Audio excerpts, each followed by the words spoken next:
Olá, meu nome é Gabriel Schark da Fisiatar Consultoria e eu estou aqui para falar sobre o que são estresses abióticos e como a gente pode reduzir esses fatores a nível de lavoura.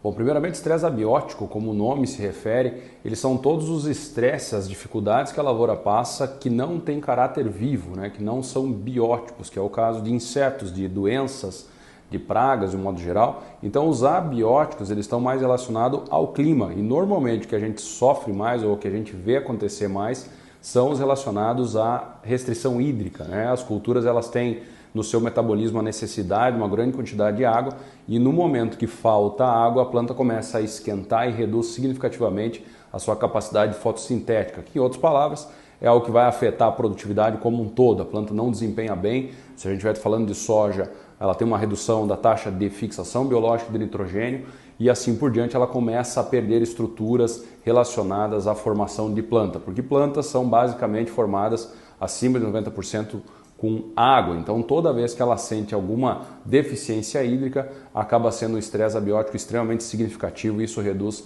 drasticamente a produtividade. E o que fazer, né? Pensando em manejos, né? Um dos manejos muito importantes são manejos de entre safra, né? Onde a gente tenta mirar ou construir uma capacidade maior de infiltração, né? De penetração do sistema radicular, para que ela possa, em função do maior profundidade de explorar o solo, ela consegue acessar mais água. Então, fazer perfil de solo é uma das grandes estratégias, né? Para poder aumentar a vida útil das culturas e fazerem elas suportarem mais estresse hídricos principalmente, né? Um outro fator é a questão de matéria orgânica, formação de palhada, né? Ao ter mais matéria orgânica, o solo tem muito mais vida.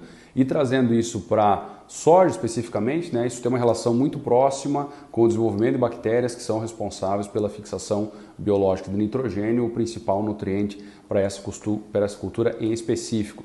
E quando a gente pensa de uma forma mais paliativa, né, de manejos pós-semeadura, que a gente ainda poderia fazer, uma das principais estratégias hoje de mercado é a aplicação de aminoácidos, né, que basicamente são estruturas que simulam o que a própria planta estaria produzindo. Então, uma vez que a gente aplica aminoácidos, e é importante frisar, aminoácidos de cadeia curta, de cadeia de L-aminoácidos, que são aminoácidos levógeros, né?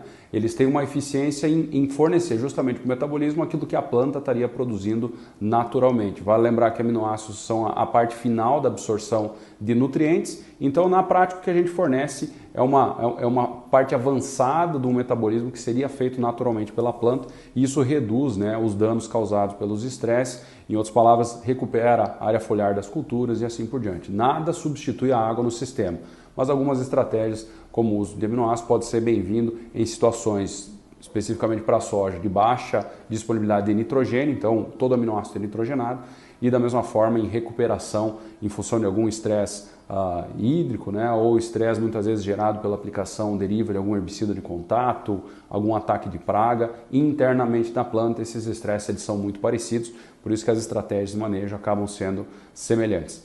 Tá joia? Essa era a dica que eu queria deixar para vocês, um forte abraço e uma excelente safra a todos.